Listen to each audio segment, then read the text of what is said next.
जहाँ तक 27 की बात और अखिलेश जी की बात, तो अखिलेश जी ने आज क्या ट्वीट किया है, वो लिख रहे हैं हनुमान जी का फोटो लगा के, तुम रक्षक काहे को डरना। तो मतलब इतने डर गए हैं बंगाल के नतीजों से, असम से, पांडुचेरी से, कि वो दहशत में है और हनुमान जी का सहारा ले रहे हैं। हनुमान जी राम भक्तों को मारने वालों को कभी माफ कर देंगे क्या? मतलब समाजवादी पार्टी के टिकट पर आप कभी चुनाव नहीं, वो टिकट पे चुनाव नहीं है, हम मेंबर भी नहीं रहे। प्रधानमंत्री मोदी जी के नेतृत्व में आप काम कर रहे हैं, गृह मंत्री अमित शाह के नेतृत्व में आप चुनाव जीतते हैं, आपने योगी आदित्यनाथ जी का नाम नहीं लिया। मैंने योगी जी की मैंने अभी तारीफ की, शायद आपने सुना नहीं, तो जो मैंने तारीफ की वो आपने डिलीट कर दी। ऐसा नहीं है, देखिए मोदी जी हमारे नेता है, माने प्रधानमंत्री के साथ साथ वो दुनिया के सबसे बड़े नेता है। और मैं कहूँ कि मैं अपने कारण जीत रहा हूँ चुनाव, तो मेरी मूर्खता है। जो भी लोग जीत रहे हैं आज, वो संगठनकार मोदी जी के नाम के कारण जीत रहे हैं, कोई गलतफहमी में ना रहे। अखिलेश यादव जी ने उन्होंने कहा कि ये तो बीजेपी वाले, देखिए ना, इनकी पार्टी में संगठन वाले आपस में लड़ते हैं, विधायक वो मुख्यमंत्री से लड़ते हैं, तो उनके यहाँ अपने पिताजी को धक्का मार देते हैं, चाचा को बेइज्जती करते हैं। ये हमारे संस्कार नहीं है, हम अधिकारी के खिलाफ लड़े, पार्टी के नहीं। लेकिन ये बताइए, राम कथा में मानस लेके चल रहा हूँ, राम कथा में लाठी बरसाना, महिलाओं के कलश तोड़ दिए, कपड़े फाड़ दिए, और मैं कह रहा हूँ क्या चुप बैठ जाऊँ? हमने उन बहनों के उसी दिन प्रतिज्ञा की थी कि जब तक ये बेईमान नहीं हटेगा तब तक नंगे पैर रहूंगा,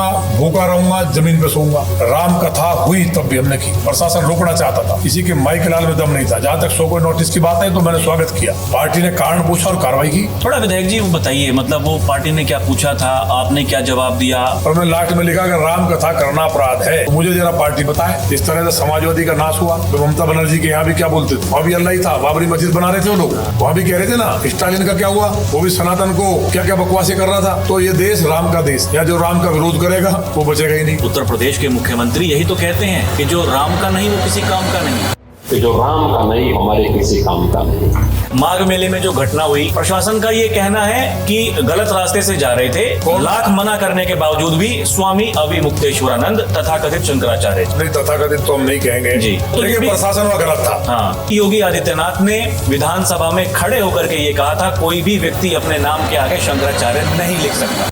हर व्यक्ति शंकराचार्य नहीं लिख सकता। महाराज जी ने भी कहा कि इसकी जांच कराएंगे, जो गलत है वो कार्रवाई होगी। अब महाराज जी को भी नाराज नहीं होना चाहिए था। कार्रवाई क्या अब होगी? हम ना तो महाराज जी पे टिप्पणी कर सकते, ना शंकराचार्य जी भी कर सकते। दर्शकों नमस्कार, द न्यूज कैफे पॉडकास्ट में आपका स्वागत है। मैं हूं आपके साथ राहुल चौधरी, और हमारे साथ बीजेपी के फायर ब्रांड नेता नंद किशोर गुर्जर जी मौजूद हैं। विधायक जी बहुत बहुत स्वागत है आपका। विधायक जी, अभी भारतीय जनता पार्टी जो प्रदर्शन लगातार कर रही है, 2024 का लोकसभा चुनाव, हमने ये देखा कि उसमें बीजेपी को नुकसान हुआ। उसके बाद से लेकर के अभी तक जितने भी विधानसभा के चुनाव हुए, वहां ज्यादातर बीजेपी ने जीत दर्ज की। ताजा उदाहरण हमने देखा कि बंगाल में, आसाम में, पुडुचेरी में, तमिलनाडु में भी आपने मेहनत तो की, लेकिन सरकार तक नहीं पहुंच पाए। कार्यकर्ताओं में एक जोश की कमी थी 2024 के चुनाव के बाद में। उसके बाद में हमने देखा कि उत्तर प्रदेश के मुख्यमंत्री योगी जी एक बात कहते हैं कि बटोगे तो कटोगे। फिर क्या हरियाणा, क्या महाराष्ट्र, क्या दिल्ली, क्या बंगाल, जो कहते थे कि बीजेपी वहां कभी जीत ही नहीं सकती, आप वहां जीत दर्ज कर लेते हैं। लेकिन अभी जो बड़ा आपका लक्ष्य है, आप उस सरकार में विधायक हैं, 2027 का विधानसभा चुनाव होना है। अखिलेश यादव जी लगातार ये कह रहे हैं कि 27 में पीडीए की सरकार बनेगी, समाजवादियों की सरकार बनेगी। 27 की आपकी क्या तैयारी है? पहला सवाल ये। देखिए, हमारी तैयारी तो भारतीय जनता पार्टी का कार्यकर्ता हमेशा तैयार रहता है जी। तो कोई नई तैयारी नहीं करनी होती। मेरी निजी जहाँ तक बात है, हम 6 बजे बैठते हैं सुबह और एक एक व्यक्ति को भगवान मान के काम करते हैं। लौनी में बहुत बड़ा बदलाव हुआ है। लौनी का मतलब था जिला गाजियाबाद, जैसी मूवी अपराध के ऊपर बनी थी जी बॉलीवुड में, वो एक काला धब्बा था, उसको मिटाने के लिए लगातार प्रयास हुआ। आज वहाँ निवेश हो रहा है, उद्योगपति जा रहे हैं, अच्छे अच्छे कॉलेज बन रहे हैं, और गवर्नमेंट के द्वारा भी 6000 करोड़ से ज़्यादा का काम हुआ है, जिसमें बिजली का काम, बिजली आती नहीं थी, सड़कों का जाल बिछ रहा है, हाईवे बना हमारा देहरादून लौनी से गया है, दिल्ली सहारनपुर रोड की उम्मीद ही नहीं थी बनेगा, सबसे बड़ा इशू वही था। आपके पास भी अगर सवाल आए होंगे तो दिल्ली सहारनपुर रोड को लेके लोग परेशान थे। 12वीं का एक भी इंटरमीडिएट नहीं था, कोई इंटरमीडिएट स्कूल तक नहीं था 14 लाख की आबादी में। तो वहाँ नेताओं ने केवल अपराध करना, भूमाफियाओं को जन्म देना, और जो नई जनरेशन थी उसको क्राइम की तरफ ले जाना। हड्डी मिल चलती थी, गाय कटती थी, दिन दहाड़े सपा की गवर्नमेंट में 12 साल की बच्ची को उठा के मुसलमानों ने बलात्कार कर दिया। ये हालात थे कि लोग लौनी में 6 बजे के बाद बेटे नहीं बेटियां निकलने से डरती थी, जी। बेटियों की जगह बेटे भी डरते थे। तो ये स्थिति थी। तो आज बिजली वहाँ शानदार है, डिग्री कॉलेज बेटियों का तैयार हो गया है, ITI वहाँ चालू हुई है, 2-2 12वीं के स्कूल है, मेट्रो लेके आए हैं, फ्लाई ओवर से, अब शानदार बस अड्डा बन रहा है। इसमें मॉल से लेकर के तमाम शानदार शॉपिंग कॉम्प्लेक्स होंगे। लगभग 92 करोड़ रुपए का अभी पास हुआ है। तहसील मुझे लगता है कि हिंदुस्तान की सबसे सुंदर बनी है। आज हॉस्पिटल बहुत शानदार बन गया है, 50-50 डिस्पेंसरी। तो हर क्षेत्र में थाना लौनी का मुझे लगता है इंडिया का सबसे सुंदर थाना है जो बना है। इसी तरह से एक थाने के 5 हुए हैं। तो लगातार बहुत काम हुआ है। 2 महीने में लौनी का नक्शा बदलेगा। जब हम बने थे जमीनों के रेट 10,000, कहीं 8,000, कहीं 15-16,000। आज उन्हीं स्थानों पे 2 लाख रुपए मीटर को जमीन नहीं है। लोग निवेश कर रहे हैं, बदलता हुआ लौनी है। लेकिन जहां तक 27 की बात है और अखिलेश जी की बात है, तो अखिलेश जी ने आज क्या ट्वीट किया है, अपने पेज पे क्या डाला है, ये पूरे प्रदेश नहीं देश और दुनिया ने देखा है। और लोग हंस रहे हैं। वो लिख रहे हैं हनुमान जी का फोटो लगा के, तुम रक्षक काहे को डरना। तो मतलब इतने डर गए हैं बंगाल के नतीजों से, असम से, पांडुचेरी से, और जो बिहार और हरियाणा जो आपने नाम लिए, जो तमाम चुनाव लगातार हम जीते हैं, कि वो दहशत में है और हनुमान जी का सहारा ले रहे हैं। बदलता हुआ हिंदुस्तान है। ये देश के यशस्वी प्रधानमंत्री माननीय नरेंद्र मोदी जी की जो लोकप्रियता है, जो सनातन का जो भगवा झंडा और भाजपा का झंडा जो लहरा रहा है, और उसकी आभा में दुनिया चकाचौंध है। और माने मोदी जी जो करिश्माई लीडरशिप में जो हम लोग सब जगह जीत रहे हैं, माने गृह मंत्री माने अमित शाह जी की रणनीति, उनको चाणक्य कहा जाता है। बंगाल में लोग कहते थे कि हाँ सीटें तो आएंगी, सरकार बनेगी ममता बनर्जी की, लेकिन भाजपा मुकाबला करेगी, और क्लीन स्वीप कर दिया। और ये माननीय गृह मंत्री जी ने, उनका भाषण है जो आज वायरल हो रहा है, उन्होंने पहले ही कह दिया था कि ममता बनर्जी खुद हारेंगे। तो ये 2027 में अखिलेश जी आज की जो पोस्ट है, उसे लगता है कि उन्होंने हथियार डाल दिए, पूरी तरह समर्पण कर दिया है। जिन्होंने राम भक्तों को, हनुमान जी राम भक्तों को मारने वालों को कभी माफ कर देंगे क्या? सरयू नदी में जिनके कत्ल करा करके साधुओं को, हिंदुओं को, जो भगवान श्री राम का मंदिर बनाना चाहते थे, निरीह 2-2 भाई हमारे मारे गए, सैकड़ों लोग साधु मारे गए। उनका हनुमान जी, मुझे लगता है कि जो इन्होंने डाला है, हनुमान जी से ही उड़ रहे हुए हैं। कोई ना कोई, उन्हें लगता है या तो सपने में हनुमान जी आए हैं। तो ये सपने में हनुमान जी रावण के भी आए थे, और रावण ने ये कहा था कि मुझे बानर दिखाई दे रहा बार बार, और लग रहा है कि लंका को जला रहा है। ये पहले ही सपना आ गया था। तो मुझे लगता है कि हनुमान जी को याद कर रहे हैं, जो अली को मानते थे, जो राम हुए ही नहीं, जो राम सेतु पर सवाल उठाते थे, जिन्होंने पहली कैबिनेट में आतंकवादियों को रिहा करने का प्रस्ताव लाए हों, माननीय अखिलेश जी। ये शर्मसार करने वाला उनका स्टेटमेंट और उनका निर्णय था। पूरी दुनिया के किसी लोकतंत्र में या राजतंत्र में इस तरह की घटना नहीं हुई है। तो उत्तर प्रदेश में तो उन्होंने हार मान ली है। 350 पार सीटें आएंगी, वही लोग बचेंगे अन्य दलों के जो बहुत ग्राउंड पे काम करते हैं, या जहां लगभग 60% से लेकर के 80% तक कहीं तो पूरा मुस्लिम आबादी है, वही केवल जमानत बचा पाएंगे। अन्यथा मैंने मोदी जी की अगुवाई में पूरे देश के अंदर भगवा और हर हर महादेव जय श्री राम के नारे लग रहे हैं।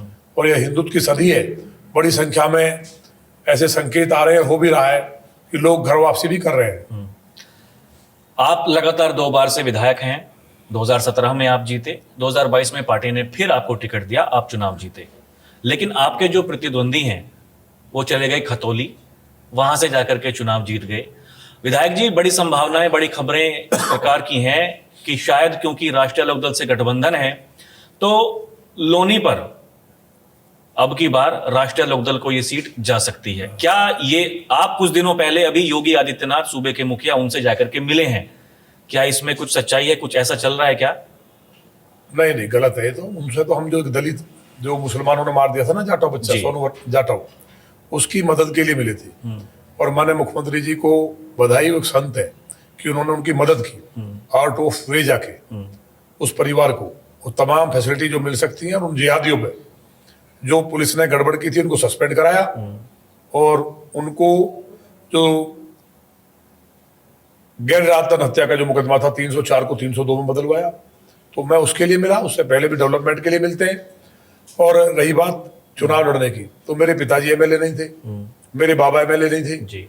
मैं लोगों को भगवान मान के काम करता हूँ। लौनी के अंदर 12 साल की बच्ची का बलात्कार हुआ, गाय कटती थी, हड्डी मिल चलती थी, अपराध था, उसको हमने बिल्कुल समूल नष्ट किया है।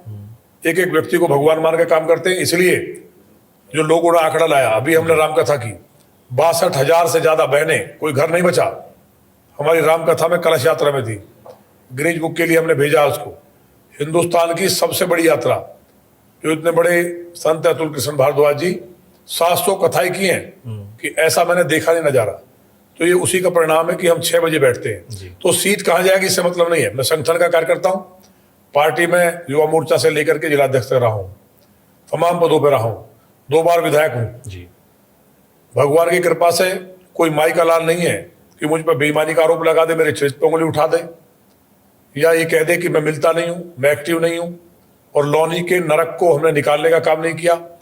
इस लौनी में जिला गाजियाबाद मूवी बनी, लोग वहां से प्लान कर रहे थे, उस लौनी के अंदर गाजियाबाद 2 बनेगी, जो डेवलपमेंट का एक ऐसा मॉडल होगा कि जो दिल्ली है उससे खूबसूरत लौनी विधानसभा होगी। और आने वाले 2 या 3 महीने में हमारे सारे जितने भी काम है सीवर सड़कों के जो तेजी से चल रहे हैं पूरे हो जाएंगे। इसलिए कौन लड़ेगा नहीं लड़ेगा ये हमारी लीडरशिप को तय करना है। माने लीडरशिप कौन होगी? माने प्रधानमंत्री जी हैं, माने राष्ट्रीय अध्यक्ष जी जी। हैं, प्रदेश अध्यक्ष जी हैं। ये जो तय करेंगे, संगठन जो तय करेगा जी। वो स्वीकार्य होता है। तो कौन लड़ेगा नहीं लड़ेगा ये हमसे मतलब नहीं। ना हम एमएलए बनने के लिए आया, मैं इतिहास बदलने आया हूं। मैं शिवाजी महाराज को मानता हूं, मैं माने राजनाथ सिंह जी का शिष्य हूं। मैं राजनीति में नहीं आना चाहता था, मैं तो अजगर सेना चलाता था। और जब मैंने इंजीनियरिंग की और वहां बलात्कार कर दिया 12 साल की बच्ची का, वही मेरा अगला प्रश्न यही था। तो आप बिना मेरे सवाल पूछे ही आप उस पे उत्तर पे आ गए हैं जी। आप कंटिन्यू करें। तो वहां जब वो बच्ची का रेप हुआ, हम वहां भिड़े जेल गए, हमारी जॉब छूटी, फिर हमने ट्राई किया, मैं टॉपर रहा हूं। उसके बाद फिर जॉब लगी, लेकिन फिर हड्डी मिल चल रही थी, वहां गाय कटी हुई मिली। छोड़ करके फिर हमें लगा कि जीवन का कोई मकसद नहीं है, और हमने अजगर सेना बनाई जी। अजगर सेना बना करके हमने संघर्ष किया, लड़े। हम 32 बार जेल गए, लेकिन जब लोग नहीं जुड़े लौनी में, डर की वजह से मुस्लिमों के खिलाफ और अपराध के खिलाफ कोई बोलने को तैयार नहीं था उस टाइम। फिर हमने अजगर सेना को सोचा कि स्ट्रॉन्ग कैसे किया जाए, तो एडमिशन लिया, 9 महीने सड़क पे सोए। छात्रों का 27 साल से चुनाव बंद था, वो चुनाव को कराया जी। और निर्दलीय चुनाव जीते। किसी पार्टी से नहीं, मेरे सामने कौन लड़ रहे थे? बड़े बड़े धुरंधर, कोई चेयरमैन का लड़का, कोई जिलाध्यक्ष का। और हमारे घर वालों ने कह दिया था घर में एंट्री ना कर ले, क्योंकि उन्होंने इंजीनियर बनाया था और हम राजनीति में नहीं आए थे। हमारा सपना था कि जब वो बच्ची के साथ गड़बड़ हुई, रोज अपराध होता था, देश में घटनाएं सुनते थे, कि हम ऐसा संगठन बनाएंगे हिंदुओं का, अगर कहीं भी जाति होगी तो पूरे भारत में उसको ठीक करने का काम करेंगे। शिवाजी महाराज हमारे आदर्श रहे हैं और उन्होंने जो हिंदू स्वराज की स्थापना की उसको लेकर के हम राजनीति में थे। तो कुछ दिन अखिलेश जी हमें अच्छे लगे, उनके साथ रहे, लेकिन उनकी पार्टी में कोई पदाधिकारी नहीं रहे, इसलिए छात्र संघ का चुनाव भी निर्दलीय लड़े। उसके बाद अजगर सेना चलाई और भाजपा में आए। मतलब समाजवादी पार्टी के टिकट पर आप कभी चुनाव नहीं नहीं लड़े? नहीं, जी। कोई टिकट में चुनाव नहीं है, हम मेंबर भी नहीं रहे। ठीक। अखिलेश जी को हम ये मानते थे कि अच्छे हैं, और शुरू में पहले पायलट साहब को हम फॉलो करते थे, उनकी मीटिंग सुनते थे। इसी तरह अखिलेश जी के कार्यक्रमों में हम कहीं शरीक होते थे। लेकिन हमने जो एक्टिव पॉलिटिक्स की वो की भारतीय जनता पार्टी में। मैंने राजनाथ सिंह जी चुनाव लड़ने आए और राजस्थान का आंदोलन था, उसमें तमाम समाज ने विरोध भी किया था। तो हमें महाराज जी का फोन आया, शंकराचार्य जी का, फिर मान्य जी से हम मिले और हमने काम किया। लेकिन चुनाव जीतने के बाद भी हम नहीं आना चाहते थे भाजपा में। ये मान्य राजनाथ सिंह जी से कभी मिले, पूछ लेना। जी। मैंने कहा कि आप संत हैं, आप गोहत्या बंदी कानून लाए, इसलिए शंकराचार्य जी ने कहा है कि आपके चुनाव में लगे, हम लग रहे हैं, और उनका व्यक्तित्व विराट है। तो फिर जब ये हम लगातार चुनाव के बाद, माने संगठन मंत्री थे हमारे, उन्होंने हमें समझाया और वो कहा कि जो आपका विचार है उसको पूरा करने का काम भारतीय जनता पार्टी कर रही है। क्योंकि मैं 89 का स्वयं सेवक हूँ, मैं ये उस टाइम 9th में था। जी। तो आरएसएस का कार्यकर्ता था, इसलिए हिंदुत्व का विचार था, परिवार का विचार था। और आज मैं कब विधायक बन गया, कभी सोचा नहीं था। तो ये सब जो चल रहा है वो केवल चुनाव के लिए नहीं, हमारा है कि लोगों को न्याय मिले। और लौनी जैसी स्थिति में आज आईएएस बन रहे हैं हमारी बेटियां और बेटे, जी आईएएस बने, पहली बार चमत्कार हुआ है। जैसे लौनी में डाकू बनते थे, मर्डर होते थे, डकैती अपहरण होते थे, अपराधियों पे मूवी बनती थी, वहां आज बदलता हुआ लौनी है। मेरे गांव में जब मैं विधायक बना था तो केवल 4 लोग दिल्ली पुलिस में थे, कुछ सब इंस्पेक्टर नहीं थे, सिपाही। आज सब इंस्पेक्टर्स की और पुलिस जो सिपाही हैं उनकी लाइन है। लगभग 150 लोग केवल मेरे यहाँ हैं। जितने भी इलाके के अंदर लोग एजुकेशन की तरफ लगे हैं, उस क्षेत्र में काम भी किया हमने। तो इसलिए चुनाव में कौन पार्टी किसको टिकट देगी इससे मतलब हमें नहीं है। हमारा है कि हम देश के लिए जो भी कर सकते हैं, माननीय प्रधानमंत्री जी का जो विजन है भारत को विश्व गुरु बनाने का, उसमें हम जो सहयोग कर सकते हैं उसको कर रहे हैं। विधायक जी, अभी आपने कहा कि प्रधानमंत्री मोदी जी के नेतृत्व में आप काम कर रहे हैं, गृह मंत्री अमित शाह के नेतृत्व में आप चुनाव जीतते हैं, आपने प्रदेश अध्यक्ष का नाम लिया, आपने योगी आदित्यनाथ जी का नाम नहीं लिया। देखिए, आपके जो विरोधी हैं आप पर यही आरोप लगाते हैं कि आप दिल्ली खेमे के नेता हैं और आप योगी जी का विरोध करते हैं। आपने कलश यात्रा अभी निकाली, अब की बार कोई दिक्कत नहीं हुई, लेकिन पिछली बार जब आप कलश यात्रा निकाल रहे थे तो प्रशासन ने आपको अनुमति नहीं दी और जो विवाद हुआ वो विवाद इतना बड़ा हो गया कि समाजवादी पार्टी के नेता वो मुखरता से सामने आए। उन्होंने कहा कि ये बीजेपी का हाल आप देखिए, पार्टी के विधायक वो सरकार की खिलाफत कर रहे हैं, पार्टी के विधायक अपनी सरकार को सबसे भ्रष्ट सरकार बता रहे हैं। तो वो जो आरोप लगते हैं, जैसे कहा जाता है कि पश्चिमी उत्तर प्रदेश के बीजेपी के 2 फायर ब्रांड नेता, एक संगीत सोम जी का नाम आता है, एक आपका नाम आता है, कि आप ये सब इसलिए कर रहे हैं ताकि फिर से आपको टिकट मिले और आपकी विधायिका जो है वो बनी रहे। नहीं, ये तो दुनिया जानती है मैं विधायक के लिए काम नहीं करता जी।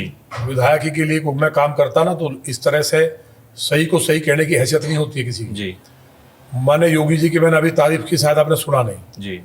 मैंने जो अभी तारीफ की वो आपने सुनी नहीं कि उन्होंने इतनी बड़ी मदद की, आउट ऑफ वे जाके मदद की। लौनी में कई बड़े काम उन्होंने दिए, तो वो जो मैंने तारीफ की वो आपने डिलीट कर दी। नहीं, मैंने डिलीट नहीं की, ऐसा आप नहीं सुनिए। ऐसा नहीं है। देखिए, मोदी जी हमारे नेता हैं, माने प्रधानमंत्री के साथ साथ वो दुनिया के सबसे बड़े नेता हैं। और मैं कहूं कि मैं अपने कारण जीत रहा हूं चुनाव तो मेरी मूर्खता है। जी। जो भी लोग जीत रहे हैं आज वो संगठन का और मोदी जी के नाम के कारण जीत रहे हैं, कोई गलतफहमी में ना रहे सब जगह। माने राजनाथ सिंह जी, माने गृह मंत्री जी का अपना मैनेजमेंट है, माने गृह मंत्री जी को चाणक्य इसलिए नहीं कहा जाता। तो जो मैं कह रहा हूं कोई मैं बनावटी बात नहीं करता हूं, तो ऐसा नहीं है। माने योगी जी का संत है, सभी सम्मान करते हैं, हम भी करते हैं। और राम कथा की बात जो आप कह रहे हैं जी, नहीं वो थोड़ा विस्तार से बताइएगा, क्योंकि देखिए उस समय बड़ा बवाल हुआ था। जी। एक रावण था जी। रावण का नाम सुना होगा आपने। वो जो कमिश्नर था वो 3 बजे पीने बैठ जाता था। उसने क्या फीडबैक दी कि दंगा कराना चाहता हूं मैं 2010 से कथा कर रहा हूं। राम कथा कोई मैं चुनाव लड़ने के लिए नहीं कर रहा हूं जी। ये मैं हर साल करता हूं कि लौनी में भगवान राम का आचरण जितने लोग सुनेंगे, जितने भाई बहन सुनेंगे, तो यहाँ का अपराध कम होगा, लोगों की मनोस्थिति बदलेगी, भाई भाई का कत्ल नहीं करेगा, किसी का कोई कब्जा नहीं करेगा, चरित्रवान होंगे लोग। राम के चरित्र से बड़ा कोई चरित्र नहीं है दुनिया में। अगर आदर्श है तो भगवान श्री राम है, जो हर मर्यादा से बंद करके उन्होंने उदाहरण पेश किए। पिता से ये नहीं कहा वनवास क्यों दे रहे हैं, जैसे ही कहा तुरंत जो आ गया पिता से और बन चले गए। आज सीखने की जरूरत है। अगर पिता किसी को बच्चा मांग रहा है, मुझे 10,000 चाहिए, 9 दे दिए, उस पर रिएक्ट करेगा, तो भगवान राम से सीखना चाहिए। वो चाहते तो अखिल ब्रह्मांड के नायक थे जी। वो राज को छीन लेते, लेकिन पत्नी के रूप में। तो रामायण है। उसने क्या किया, फीडबैक दे दिया कि मैं दंगा करा रहा हूं। राम कथा से दंगा होता है? कुछ मूर्ख अधिकारियों ने इस तरह का फीडबैक दे दिया। विधायक जी, महाराज जी को लगा जी उस समय रमजान का महीना चल रहा था, तो जो खबरें आई वो इस तरह से थी, जो प्रशासन रमजान तो अभी चल रहा था, अब कथा हुई। जो प्रशासन ने बताया वो ये नहीं, अब की बार रामकथा बाद में हुई। नहीं, जिस दिन रमजान था 2 दिन रमजान के बचे थे जी, जब रामकथा हुई। तो अब की बार इजाजत मिल गई आसानी से? नहीं, इजाजत तो पहले भी थी, वो तो हमने डाला था सब जगह। कि डाला था, लेकिन प्रशासन ने इजाजत नहीं दी थी। नहीं, इजाजत थी, तभी तो फंसे सब लोग जी। तभी तो कमिश्नर पे कार्रवाई हुई। या मैं इंजीनियर हूँ और एडवोकेट भी हूँ जी। मैंने कहा बापू जी तो जितना अधिकारी पढ़े ना, इतना तो मैं अब तक पढ़ रहा हूँ। वो हमसे लड़ जाएंगे। हाँ, उन्होंने ग्रेजुएशन कर ली, उसके बाद बन गया IAS। हाँ। तो ये वो वही देखिए, लोगों ने जो आरोप लगाए आपके ऊपर, वो ये आरोप लगे विधायक जी कि आप तो अपना काम कर रहे थे, आप पहले से करते आ रहे हैं, लेकिन अगर प्रशासन के ऐसे अधिकारी हैं जो आपकी बात नहीं मान रहे थे, आप लगातार मुख्यमंत्री जी से मुलाकात करते हैं, क्या आपने पहले उनके बारे में मुख्यमंत्री जी को बताया था कि मैंने कोई परमिशन ली है, मुझे नहीं दी गई, या फिर जानबूझकर मेरी छवि को ये धूमिल करने के लिए ऐसा सब कुछ कर रहे हैं? क्योंकि देखिए, उस समय आप पार्टी के विधायक थे, आपको पार्टी ने शोकॉस नोटिस भी जारी किया उस विवाद के ऊपर, लेकिन जो मौज काटी वो काटी समाजवादी पार्टी के नेताओं ने, अखिलेश यादव जी ने। उन्होंने कहा कि ये तो बीजेपी वाले, देखिए ना, इनकी पार्टी में संगठन वाले आपस में लड़ते हैं, विधायक वो मुख्यमंत्री से लड़ते हैं। तो उनके यहाँ अपने पिताजी को धक्का मार देते हैं, चाचा को बेइज्जती करते हैं। ये हमारे संस्कार नहीं है। हम अधिकारी के खिलाफ लड़े, पार्टी के नहीं। सपा के जो एजेंट अधिकारी थे, बेईमान, जो भाजपा को हजम नहीं कर रहे थे, जिन्होंने सपा के टाइम में मलाई काटी, जिनको ऑबलाइज किया सपा के नेताओं ने, जिन्होंने सिपाही में बैठ करके लूट करवाई, वो अधिकारी आज भी, तब नहीं आज तक भी डिस्टर्ब कर रहे हैं कहीं ना कहीं। लेकिन उनका ऑपरेशन हो रहा है, उनको ठीक किया जा रहा है। तो उस टाइम हमने अनुमति ली थी, तभी तो सब बैकफुट पे। उन्हें ऊपर जो फीडबैक दिया, जब हमारी बात हुई तो माननीय मुख्यमंत्री जी ने माना, कार्रवाई कर दी। लेकिन ये बताइए, राम कथा में मानस लेके चल रहा हूं, राम कथा पे लाठी बरसाना, महिलाओं के कलश तोड़ दिए, कपड़े फाड़ दिए, और मैं कायर हूं क्या, चुप बैठ जाऊं? मैंने कहा कि मैं राजनीति अपने विचार के लिए करता हूं।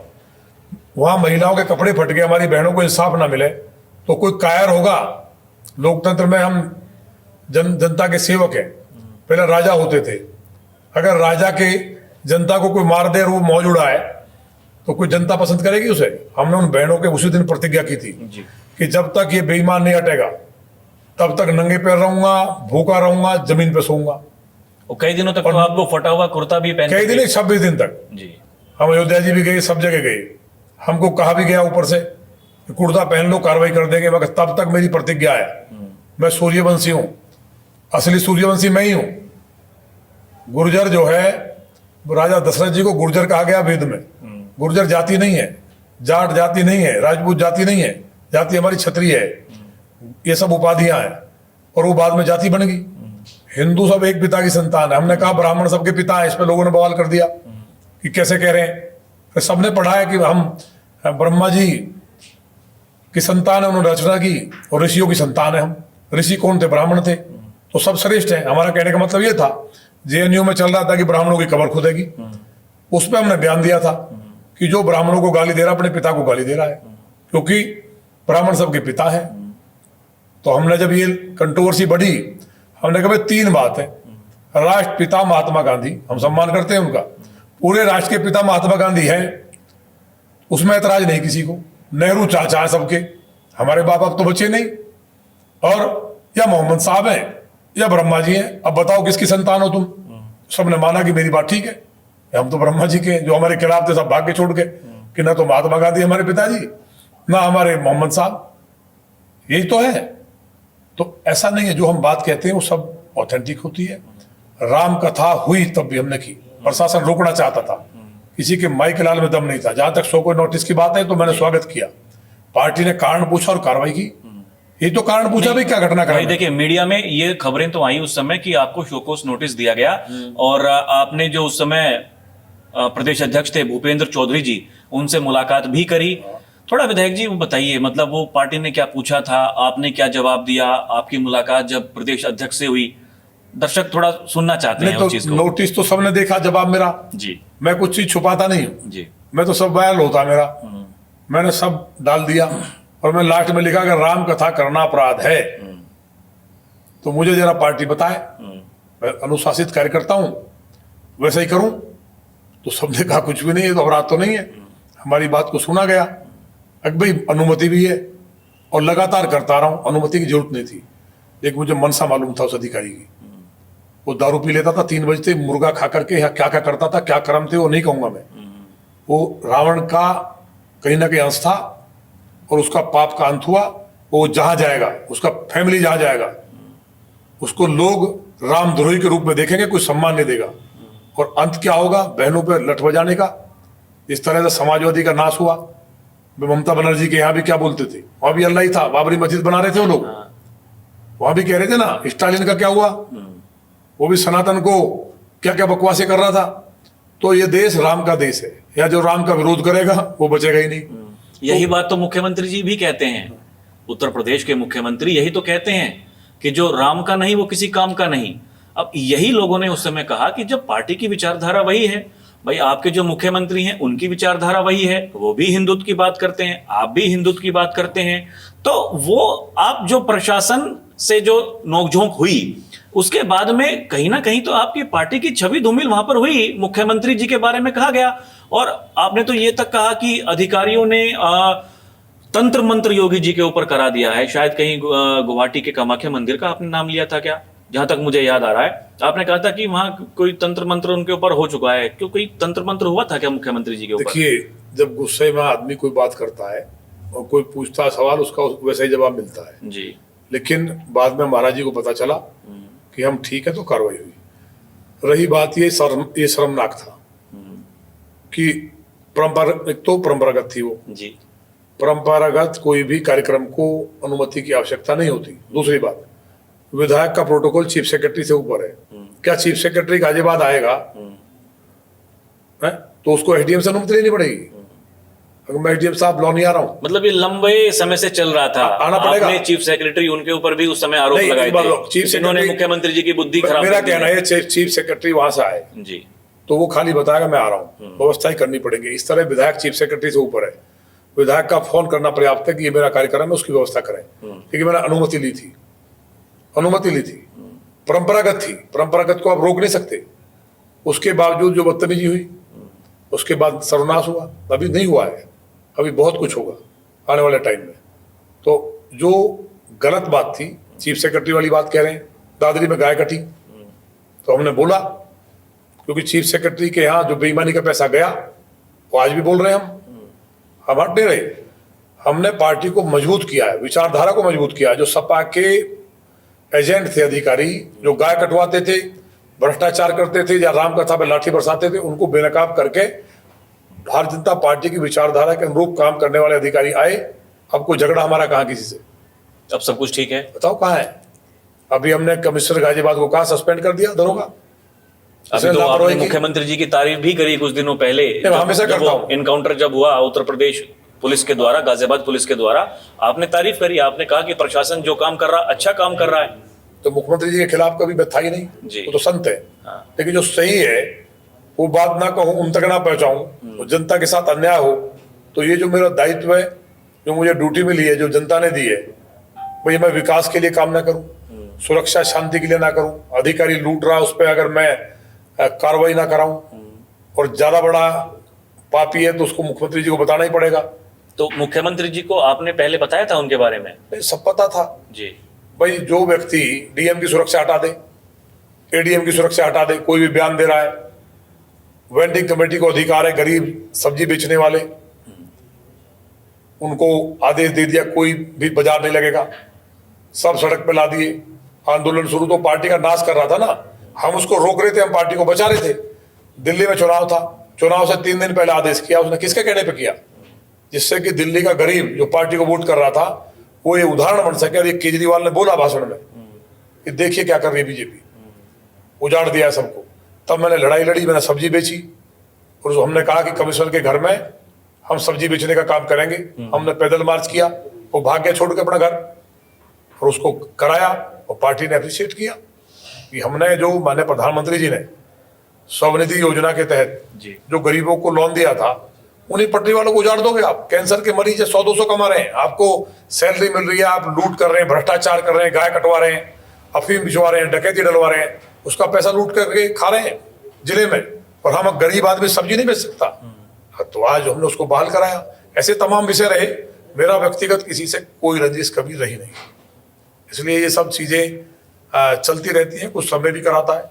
पार्टी में किसी से कोई दिक्कत नहीं है? नहीं, हमसे क्या दिक्कत है। जो पार्टी के राष्ट्रीय अध्यक्ष हैं नितिन नवीन जी, अभी उन्होंने कई सारे इंटरव्यूज दिए टीवी चैनलों को। उन्होंने कहा हम 27 का चुनाव योगी जी के नेतृत्व में लड़ने जा रहे हैं, मतलब योगी जी ही चेहरा होंगे। और आप देखिए, क्योंकि पुराने स्वयंसेवक हैं लंबे समय से, 1990 से शायद आप 89 से आप लगातार काम कर रहे हैं। संघ खुलकर के योगी जी के साथ में आ गया है।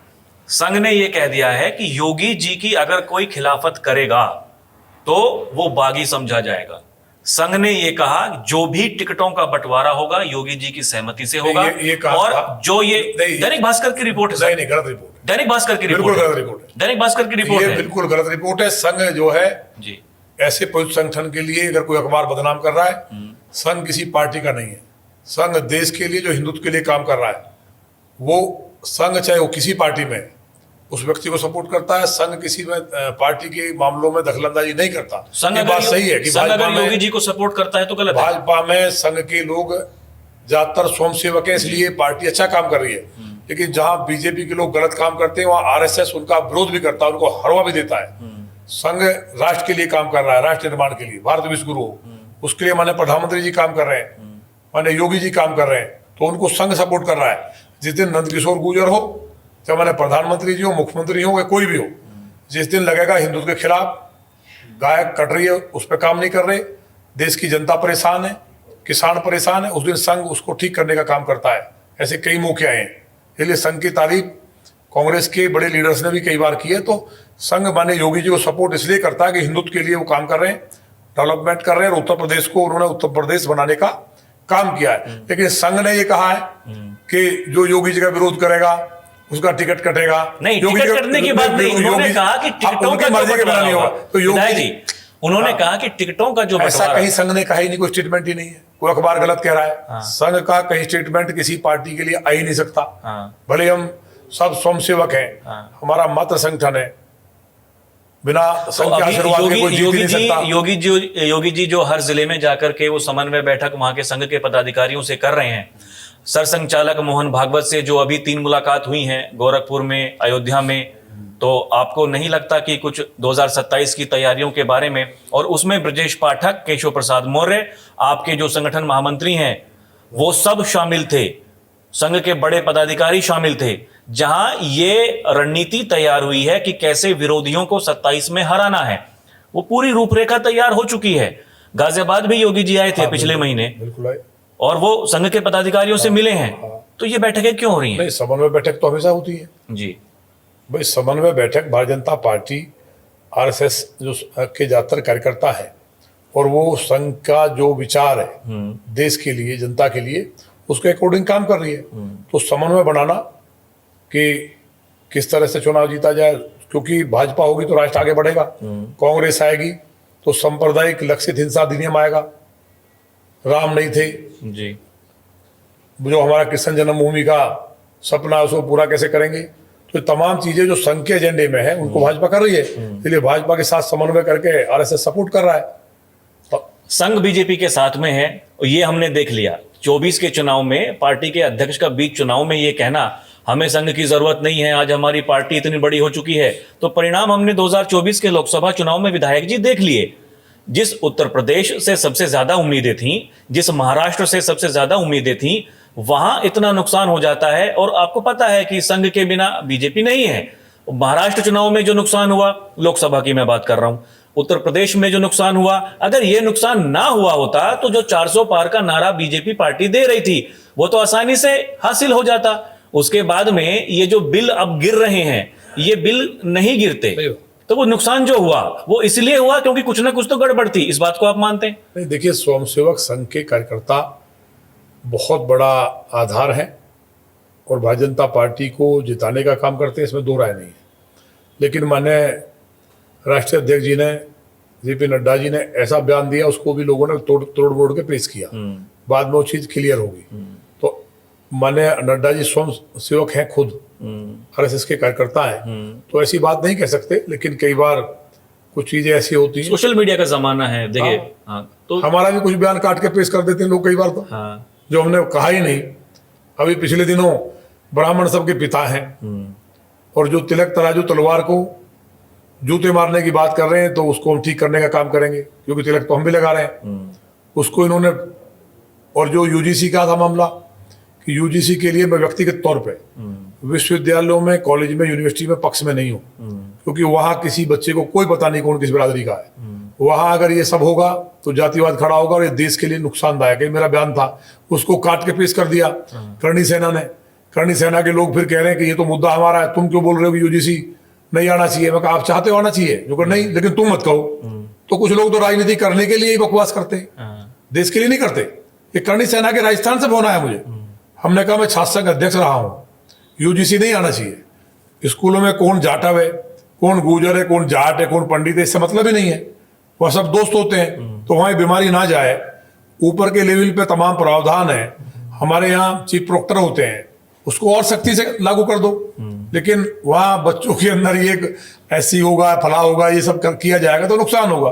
मेरी निजी राय है, उसको तोड़ रोड़ के पेश कर दिया। तो इस तरह से चलता रहता है। तो राजनीति क्या है, ये सब चलता रहेगा। देखिए, और जो आपके विरोधी हैं समाजवादी पार्टी वाले, उनके तो मुखिया जी इस काम को करते हैं कि बयानों को, वीडियोस को, फोटोज को काट छाट करके वो डालते हैं अपने सोशल मीडिया पर। अभी आपने भी बताया था कि वो डरे हुए हैं 27 के चुनाव से पहले। विधायक जी, मूल सवाल यही है, देखिए आपकी विचारधारा हिंदुत्व वाली है, योगी जी की विचारधारा हिंदुत्व वाली है, आपकी पार्टी की विचारधारा हिंदुत्व वाली है, संघ की विचारधारा हिंदुत्व वाली है।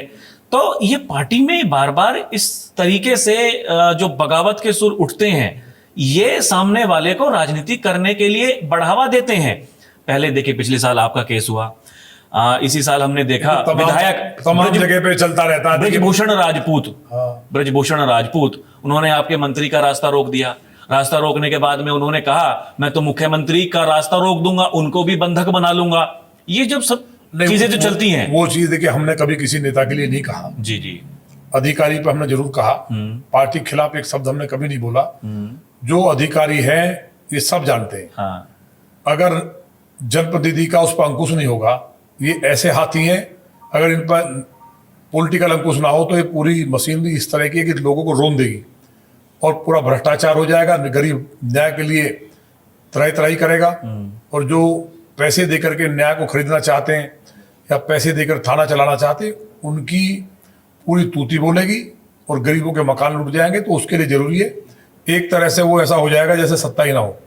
तो जो लोकतंत्र में विधायक हैं, मंत्री हैं, उनको अगर आप पावर नहीं देंगे, वो पावरलेस होंगे, तो ये कहीं ना कहीं दिक्कत आएगी। उसी के लिए हमारे यहाँ, क्योंकि लोकतंत्र है आंतरिक और अपनी बात को कहने का अधिकार है, इसलिए जहाँ दिक्कत है वहाँ नेता कहते हैं।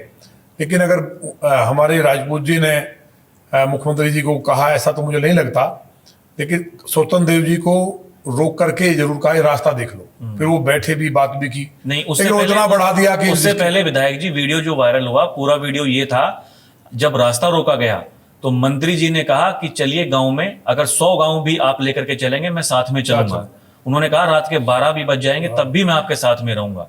लेकिन वो जो एक तरीके से दादागिरी जो दिखाई गई, उसके बाद में एक और वीडियो वायरल होता है कि मुख्यमंत्री का भी रास्ता रोक लूंगा। यहां बड़ा सवाल यही है। देखिए, स्वतंत्र देव जी बहुत बड़े नेता है। हाँ, उन्होंने संगठन के लिए पूरा जीवन लगाया है जी। उनके बारे में एक शब्द भी भाजपा का कार्यकर्ता मुझे लगता है बोल नहीं सकता। ये जरूर बात है, ब्रजभूषण जी से मेरी बात हुई थी, मैं गया था जी, तो मैंने उनसे बात भी की थी, छोटे भाई है। तो उन्होंने कहा कि स्वतंत्र देव जी के खिलाफ मैं कभी नहीं था। मुझे यहाँ लोगों ने घेरा तो मैंने कहा एक बार मंत्री जी इसको देख लीजिए। अब मैं मुख्यमंत्री जी का रास्ता घेर लूंगा, ये बात कहां से आई ये तो नहीं पता, वीडियो वायरल हुआ। लेकिन जो इस तरह की बात तो गलत है जी। आजकल एआई का जमाना, पता नहीं एआई का जमाना नहीं था, ओरिजिनल वीडियो था। नहीं, अब ओरिजिनल का उसका कहाँ टेस्ट हुआ? ओरिजिनल वीडियो था, वो वीडियो किसी ने बनाई हुई थी, एक लड़की ने वो वीडियो बनाई हुई थी, उसका फोटो भी सामने आ रहा था और फिर ऐसे कैमरा घुमा करके सामने विधायक जी बोल रहे थे उनकी वीडियो। अब इस पे हम नहीं कहेंगे क्योंकि हमें जानकारी इतनी नहीं है जी, लेकिन हमारा कहना कि वो चीजें गलत है। किसी भी नेता के खिलाफ बोलना गलत है। हमने योगी जी के खिलाफ कभी नहीं बोला, पार्टी के खिलाफ नहीं बोला, अधिकारी के खिलाफ जरूर बोला। फिर इंसाफ दिलाया लोगों को और मेरी बात प्रूव हुई कि मैं सही था। चाहे डासना देवी का मंदिर का प्रकरण हो, राम कथा का प्रकरण हो, अभी जो घटना घटी, एक दलित भाई को मारा गया, उसमें अधिकारी सस्पेंड हुए। तो फीडबैक अपनी नौकरी बचाने के लिए माने योगी जी ईमानदारी के लिए और सख्त प्रशासक माने जाते हैं, इसलिए अधिकारी अपनी नौकरी को बचाने के लिए वहां कुछ मैनेज करके ऊपर गलत चीजें भेजता है। लेकिन अच्छी बात है मुख्यमंत्री जी डायरेक्ट मिलते हैं, सबसे ज्यादा मिलने वाले मुख्यमंत्री हैं लोगों से, तो बातें पहुंच जाती हैं, उसके बाद कार्रवाई होती है। जो लोग नहीं बताते तो कार्रवाई नहीं होती है और उसमें कहीं ना कहीं जनता का नुकसान होता ही तो नहीं होता। मुख्यमंत्री योगी आदित्यनाथ चेहरा होंगे 2027 का, तो विधायक नंद किशोर गुर्जर जी को कोई आपत्ति है? नहीं, मुझे क्यों आपत्ति है? पार्टी के किसी पार्टी नेता का जो भी नहीं, किसी को भी आपत्ति नहीं होनी चाहिए। जो राष्ट्रीय अध्यक्ष जी, प्रदेश अध्यक्ष जी संगठन कह देगा, भाजपा संगठन की पार्टी है, वो ये कह देगा कि ये लड़ेगा, इसके लीडरशिप पे चुनाव होगा, केशव जी की में होगा कि पाठक जी की में होगा कि माने योगी जी की में होगा, किसके में होगा? भाजपा है। हरियाणा में किसी ने नहीं सोचा मुख्यमंत्री कौन बनना है, राजस्थान में किसी ने नहीं सोचा, मध्य प्रदेश उदाहरण है, अभी पश्चिम बंगाल भी लोगों के सामने है, दिल्ली बहन रेखा जी को किसी ने नहीं सोचा था। तो यहाँ कार्यकर्ता जो काम कर रहा है उसके लिए होता है, जो सच्चा सिपाही पार्टी का, पार्टी जो निर्णय कर देगी, मुझसे कहेगी पोस्टर लगाओ, नहीं चुनाव लड़ना। अगर मैं विरोध करता हूं तो फिर मैं कार्यकर्ता नहीं हूं, फिर मैंने काम नहीं किया पार्टी में, मैंने विचारधारा को समझा नहीं। पार्टी को ये पता है कि मेरा उपयोग कहाँ होगा। हम लोग राष्ट्र को, भारत को विश्वगुरु बनाने के लिए काम कर रहे हैं। गिलहरी की भूमिका में हम कहाँ काम आ जाए ये पार्टी तय करेगी, वो हमसे ज्यादा सोचने वाले हैं किसको कहाँ काम देना है। तत्कालिक लग सकता है बुरा, लेकिन कार्यकर्ता का नुकसान संगठन कभी नहीं करता। जो अच्छा कार्यकर्ता है, जो पार्टी के साथ ईमानदारी से, आज हम विधायक है, पता नहीं कल को कौन विधायक हो गए। कोई विधायक बनने के लिए राजनीति थोड़ी है, हमने सपने में नहीं सोचा, हमारा तो विजन ही नहीं था। हमने तो सोचा था एक स्वयंसेवक होने के नाते कि हम शिवाजी महाराज की तरह हिंदू स्वराज के लिए बड़ी एक टीम खड़ी करेंगे। तो जहां जहां गाय कट रही है, बेटियों के बलात्कार हो रहे हैं, धर्म बदलवाया जा रहा है, कश्मीर की घटना ने हमें सबसे ज्यादा प्रभावित किया। 1990 में मस्जिदों से आवाज आई, इनकी बेटियों के बलात्कार कर दो, इनके कत्ल कर दो, सारे घर कब्जा कर लिए, एक भी हिंदू बचा नहीं। बलात्कार होते रहे अपने ही देश में, अपने देश के नागरिक बेचारे बहन बेटियां निर्वासित होकर कैंपों में पड़े हुए। तो उस पीड़ा ने हमको झकझोर दिया। हम उस टाइम 9th में थे, तो तब हमने संकल्प था कि हम देश के लिए कुछ बड़ा करेंगे। वो इंजीनियरिंग करते हुए इंजीनियर से हम लोग कब विधायक हो गए, कब राजनीति में आ गए, हमें मालूम नहीं। ईश्वर को जो काम कराना है वो करा लेते हैं। आपका कर्म अच्छे होने चाहिए, आपको अपने कर्म से और भगवान से डरना चाहिए और सही बात को कहना चाहिए। तो मैं समझता हूँ ईश्वर आपके साथ होते हैं। तो ईश्वर आपके साथ हैं, आपकी पार्टी के साथ हैं। लेकिन देखिए, वही जैसे अभी ब्रजभूषण राजपूत का मैंने नाम लिया, मैंने आपका नाम लिया, ऐसे तो, तमाम उदाहरण है। अपनी बात को कहता नेता, देखिए हम लोग जनप्रतिनिधि हैं जी, अपनी बात को जब नहीं कहेंगे तो ये भी अन्याय है। कोई योजना में घोटाला हो रहा है, मैंने दिल्ली सहारनपुर रोड पे बुला के फटकार लगा, ठीक किया, निर्माण कहीं हो रहा है, ये हमारा काम है। लेकिन उसको पार्टी की मर्यादा में रह के कहना ज्यादा बेहतर है। आरोप ये लगते हैं कि वो जो इस तरह की बातें करते हैं वो केशव प्रसाद मौर्य के गुट के व्यक्ति हैं, इसलिए ये बगावत करते हैं। अच्छा, ऐसा कौन है? ऐसे मीडिया रिपोर्ट्स में तमाम खबरें तो छपी उस दौरान भी। उनके गुट का कौन है हमें पता चले? ऐसा कुछ नहीं, सब भाजपा के गुट के, कमल के फूल के। माने केशव जी देश के बड़े नेता हैं जी, उत्तर प्रदेश नहीं, हाँ, उनकी देश में बड़ी फॉलोइंग है। हम गए कई बार चुनाव में, हरियाणा गए हम लोग, राजस्थान गए, उनकी डिमांड है। अभी बिहार में गया, इतनी डिमांड थी कि वो टाइम नहीं दे पाए। तो वो ओबीसी के नहीं, उनके पास जाओगे चाहे ब्राह्मण है, चाहे वाल्मीकि है, पिछड़ा है, गड़ा है, वो तो जाति वास्ते पर है।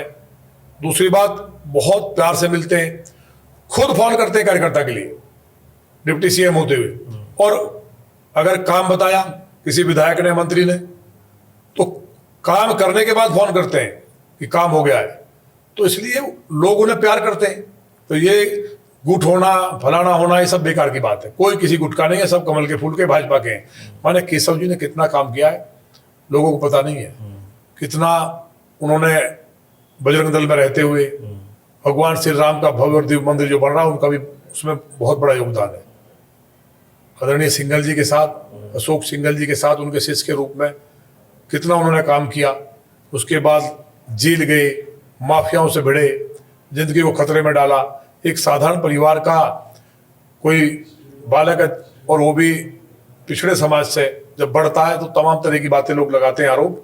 लेकिन माने योगी जी में, केशव जी में, पाठक जी में या अन्य नेताओं में हमने कभी नहीं देखा ना। हमें केशव जी हमें बहुत प्यार करते हैं। आज तक बड़ी बड़ी घटना हुई, ये जरूर कहा कि हम अधिकारियों पर कार्रवाई कराएंगे। योगी जी के खिलाफ एक शब्द नहीं बोला कहीं। ये तो लोग, अखबार को तो कुछ ना कुछ चाहिए, किसी की हिम्मत है क्या? दिल्ली में माने प्रधानमंत्री जी बैठे कि अनुशासनहीनता कर दे, गलत बात है। उसके लिए माननीय पाठक जी भी कहते हैं, केशव जी भी कहते हैं, योगी जी भी कहते हैं, कार्रवाई कराते हैं। मतलब ये सब मीडिया का प्रोपोगेंडा है, पार्टी में ऐसा कुछ नहीं है। कुछ नहीं है, कहीं एक भी नहीं है। कहीं आपने हॉट टॉक भी सुनी हो किसी नेता की? योगी आदित्यनाथ को बुलडोजर बाबा लोग कहते हैं। अभी ब्रजेश पाठक जी किसी कार्यक्रम में लोनी आए हुए थे, आपने बुलडोजर से उनका फूलों से स्वागत करवाया। और ये उस दौरान की बात है जब ब्रजेश पाठक जी ने वो बयान दिया था कि ब्राह्मणों का जानबूझकर विरोध कर रही है ये प्रशासन के जो लोग हैं उन पर हम कार्रवाई करेंगे, जो पुलिस है वो विरोध कर रही है, और जो शिखाएं खींची गई वहां बटुकों की उसका उन्होंने विरोध किया।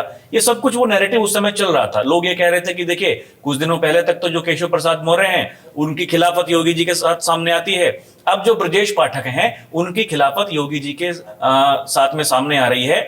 और इस दौरान लोनी में ब्रजेश पाठक आते हैं, नंद किशोर गुर्जर उनका फूलों से स्वागत करते हैं, बुलडोजर से। वो तो मैं नहीं करता, वहां के कार्यकर्ता करते हैं। होली मिलन समारोह के प्रोग्राम में जी मैंने मुख्यमंत्री जी को इनवाइट किया था, रामकथा में भी किया था। अभी रामकथा में हमारी में एक रिकॉर्ड टूटा है और मुझे लगता है गिनीज बुक में नंबर आएगा। इतनी बड़ी कथा कलश यात्रा निकली नहीं।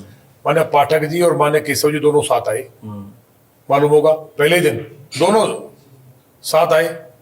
और भी हमारे तमाम बड़े नेता माने भूपेंद्र जी से लेकर माने पंकज जी और सभी संत महात्मा सभी आए। संत अखाड़ा परिषद के अध्यक्ष रविंद्रपुरी जी का आना मेरे लिए बहुत बड़े गर्व की बात है। मेरे सतगुरुदेव जो कहीं कहीं नहीं जाते, वो स्वयं 6 बजे पधार के घर पे। तो कथा में या जो होली मिलन समारोह था जी उनमें वो आए, मेरा स्वागत करने का ड्यूटी है, कार्यकर्ताओं की ड्यूटी है। तो बुलडोजर बाबा के नाम से योगी जी मशहूर एक दिन में नहीं हुए।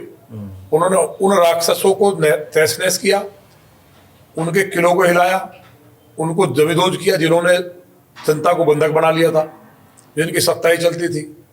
और आज रामराज अगर आया है तो बुलडोजर की बड़ी भूमिका है। लोगों को डर है कि महाराज जी का बुलडोजर चलेगा और सब तबाह कर देगा, जेल तो जाएंगे, ऊपर भी जाएंगे और घर और तबाह हो जाएंगे, बच्चे बर्बाद होंगे। तो जितने अपराधी थे, भाई यूपी आना कौन चाहता था? यूपी तो कोई आना ही नहीं चाहता था। टूरिज्म 4 गुना हुआ है, 4 गुना पर्यटन बढ़ा है। उत्तर प्रदेश में निवेश, लोग आ रहे हैं। सबसे ज्यादा सेफ बुलडोजर के कारण, योगी जी के कारण, भारतीय जनता पार्टी की सरकार के कारण यूपी को माना जाता है। जिस यूपी में लोग नाम लेते ही कांपते थे बाहर। तो ये बदलाव जो आया, ये बुलडोजर की भी बड़ी भूमिका है। और मैंने योगी जी का जलवा, इसमें तो दो राय नहीं है। माघ मेले में जो घटना हुई, देखिए समाजवादी पार्टी के मुखिया जी ने बड़ी मौज ली उसको लेकर के, कहा कि ये तो सनातन की विरोधी सरकार है, भाजपा जाए तो सनातन बच पाए, इस तरह की उन्होंने बातें कही। जो कुछ भी हुआ, प्रशासन का ये कहना है कि गलत रास्ते से जा रहे थे, जो रास्ता एग्जिट का था उस रास्ते से एंट्री ले रहे थे। लाख मना करने के बावजूद भी स्वामी अविमुक्तेश्वरानंद तथाकथित शंकराचार्य जी, नहीं तथाकथित तो हम नहीं कहेंगे जी, संत हैं। और संत जो शंकराचार्य है या नहीं है, भगवा ड्रेस में कोई भी है, उसके हम पैर छूते हैं, उसका सम्मान करते हैं और उनको, संत को भगवान का दर्जा होता है। मतलब अगर संत, अब वो जो जा रहे थे प्रशासन, देखिए लोग तो देखिए प्रशासन वह गलत था। हाँ गलत था। हम ये नहीं, देखिए प्रशासन को, संत का गुस्सा क्षणिक होता है, हाथ जोड़ लेते महाराज जी हम आपकी व्यवस्था कर रहे हैं, बात खत्म हो जाती। हाँ।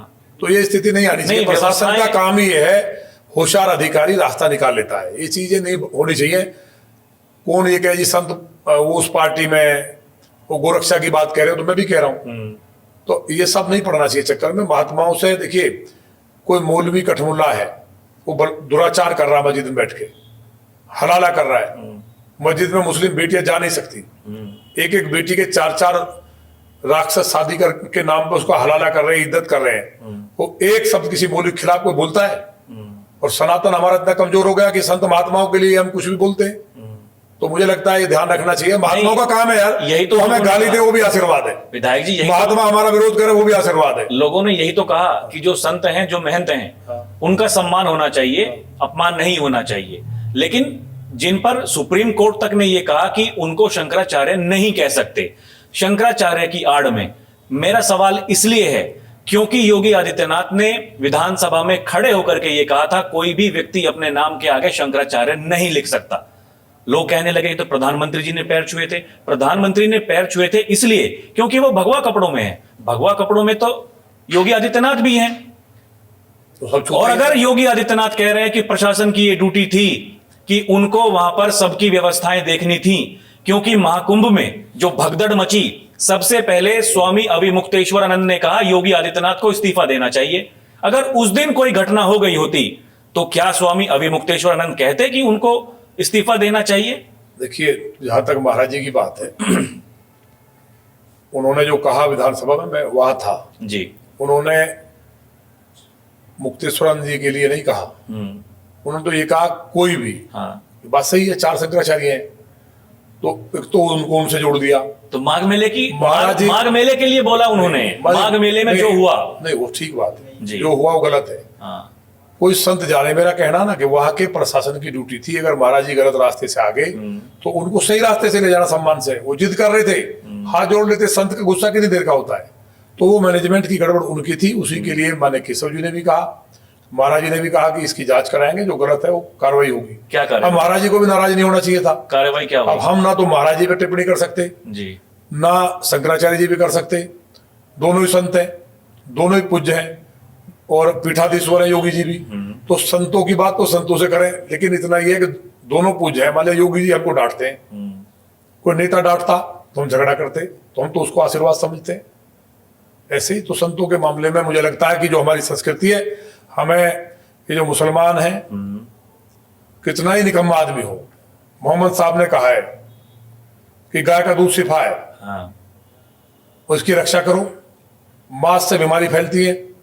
तो सारे के सारे मुसलमान मोहम्मद साहब के विरोधी हैं। फिर तो गाय कटती है उसका विरोध करते हैं, खुलेआम कहते हैं हम बीफ खा रहे हैं। तो मोहम्मद साहब कह रहे हैं गाय नहीं कटनी चाहिए अपनी बेगम आयशा को हदीस में, और ये मांस खा रहे हैं। तो इसका मतलब मोहम्मद साहब शाकाहारी थे, लौकी तो नहीं खाते थे, मांस के विरुद्ध थे। अब सारे के सारे मुल्ले जबरदस्ती बकरा ईद में बकरा काट रहे हैं। हमने बयान दे दिया, बवाल हो गया। लौनी के मुसलमानों ने बकरा ईद पे इको फ्रेंडली ईद मनाई, केक का बकरा बना काटा, पूरी दुनिया के मुसलमानों को संदेश दिया।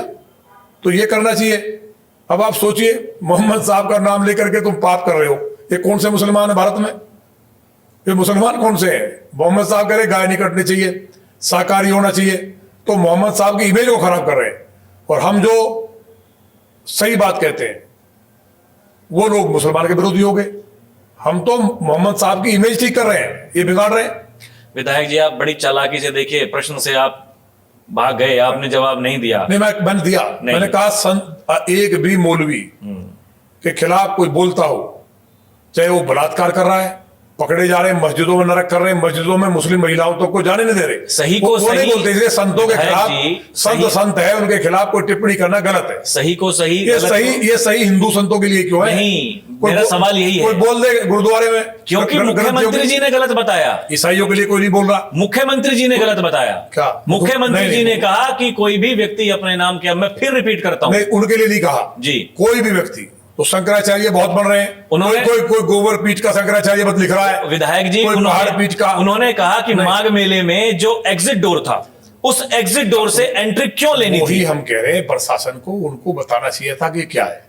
ये गलती एक छोटे से एक अधिकारी के कारण हुई, जिसको बिना वजह तुल दिया गया। माननीय योगी जी ने कभी किसी के खिलाफ एक शब्द बोला नहीं है, व्यवस्था के लिए बोला। उन्होंने नहीं तो हम भी बोला। कह रहे हैं, जो योगी जी ने कहा हम भी समर्थन कर रहे हैं। जी, उन्होंने ठीक कहा, बिल्कुल ठीक कहा। और जो स्वामी भाई एग्जिट से जा रहे हैं तो ये किसका काम था रोकने का? हाँ।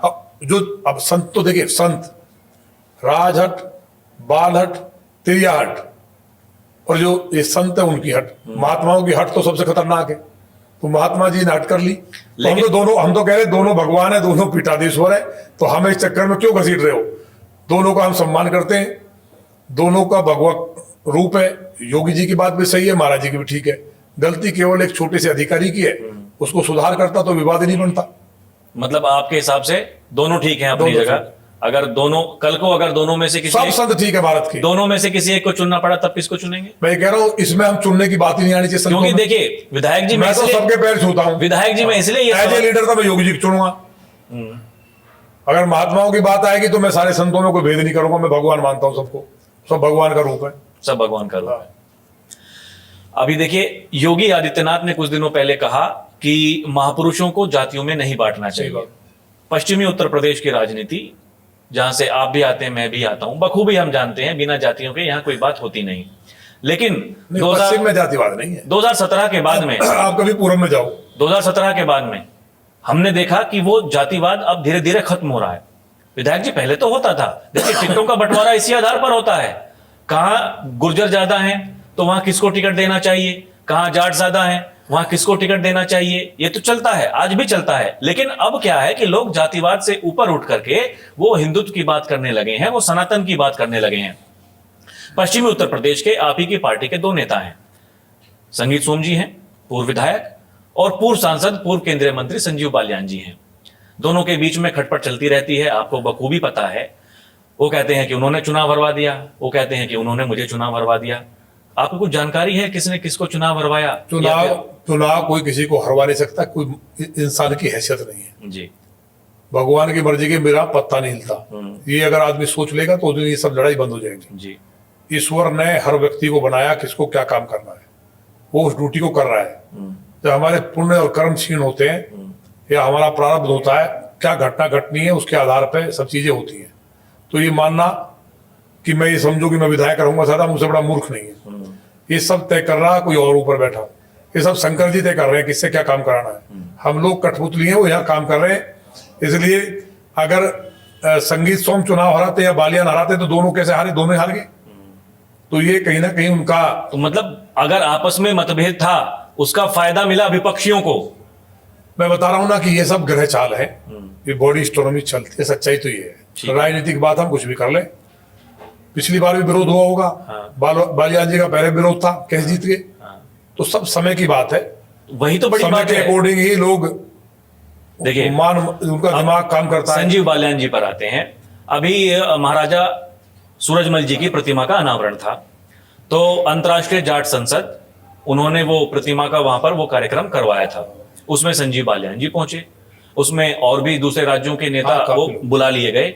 विवाद क्या हुआ, उसी दिन सम्राट वीरभोज जी का कार्यक्रम वहां गुजर सम्मेलन कर रहे थे जी, सपा वाले। हाँ, उसी दिन था ना, दोनों उसी दिन था। विवाद क्या किस बात को लेकर के हुआ, जब प्रतिमा पर ऊपर लिखा हुआ है हिंदू हृदय सम्राट, तो नीचे जाट लिखने का क्या मतलब है? जब ये बार बार सरकार ये कह रही है अगर महापुरुषों को जातियों में बांटोगे तो आप तो उस जाति को, महापुरुष को केवल एक जाति तक आप सीमित कर दोगे, तो क्या ये उचित था? देखिए, उसके बाद में ये धमकी दी गई अगर किसी में हिम्मत है तो कोई जाट हटवा करके दिखा दो। देखिए, महाराजा सूरजमल का व्यक्तित्व तो बहुत बड़ा है जी। वो कोई युद्ध हारे नहीं, और इन जिहादियों ने, मुसलमानों ने धोखे से उनको मारा, उनको सेवा के लिए रोका और पीछे से गोली मार दी। उन्होंने पूरे सनातन की लड़ाई लड़ी है, किसी एक समाज की नहीं, जाटों की नहीं। दिल्ली पर कब्जा कर लिया था, मुगलों की जब तूती बोल रही थी तो महाराजा सूरजमल जी ने गेट उखाड़ा, किसी ने सलाह दी गेट उखाड़ के ले जाओ, नहीं तो दिल्ली पर कब्जा हो गया था और मुगल तभी चले जाते। उनके नाम के सामने अगर जाट लिख दिया तो मुझे लगता नहीं को खराब है, किसी ने लिख दिया। जिस जाति में जन्म लिया उसको गर्व होना चाहिए, लेकिन महाराजा सूरजमल पे पूरे समाज को गर्व है। केवल जाट ही नहीं, दलित से लेकर के ब्राह्मण तक सब गर्व करते, सबके उन्होंने रक्षा की। इस तरह महाराणा प्रताप जी पे सबको गर्व है, सम्राट वीरभोज पे सबको गर्व है, शिवाजी महाराज पे सबको गर्व है। हाँ, ये बात सही है कि जाति के भेद में नहीं पड़ना चाहिए। हमारे यहाँ भी हुआ सम्राट वीरभोज को लेकर के, वहां तो खाली जाट दिखने पे कम हुआ, सम्राट वीरभोज जी को लेकर तो पूरे देश में हुआ। लेकिन लोग अब समझ गए, भाई अब समझ में आ गए कि गुर्जर और राजपूत एक ही जाति है, तो कम से कम जातिवाद होने से भी फायदा होता है, ऐसा नहीं है। ईश्वर की मर्जी से सब काम होता है। गुर्जरों को पता चल गया, राजपूतों को पता चल गया कि हमारे पिता एक थे पहले, तो हमने यही समझाया कि हम सब क्षत्रिय हैं, जो मार्शल कौम है। गुर्जर और राजपूत एक ही जाति है, ये दोनों अलग अलग उपाधि हैं। हम मूल रूप से क्षत्रिय हैं, और जब दो भाई बिछड़े हुए मिल जाएं कि मेरे दादा थे वो और कोई दूसरा कह रहा मेरे दादा थे, तो झगड़ा नहीं होना चाहिए। बिछड़े हुए भाई मिलते हैं तो प्यार होना चाहिए, दोनों को गले लगना चाहिए। लेकिन इस पर रणनीति बनी, अभी जातिवाद और बढ़ेगा, क्षेत्रवाद बढ़ेगा आने वाले टाइम में, और ये 3 साल और रहना। उसके बाद भारत में जातिवाद की राजनीति, क्षेत्रवाद की राजनीति, धर्म की राजनीति आने वाले 3 से 4 साल में समाप्त हो जाएगी।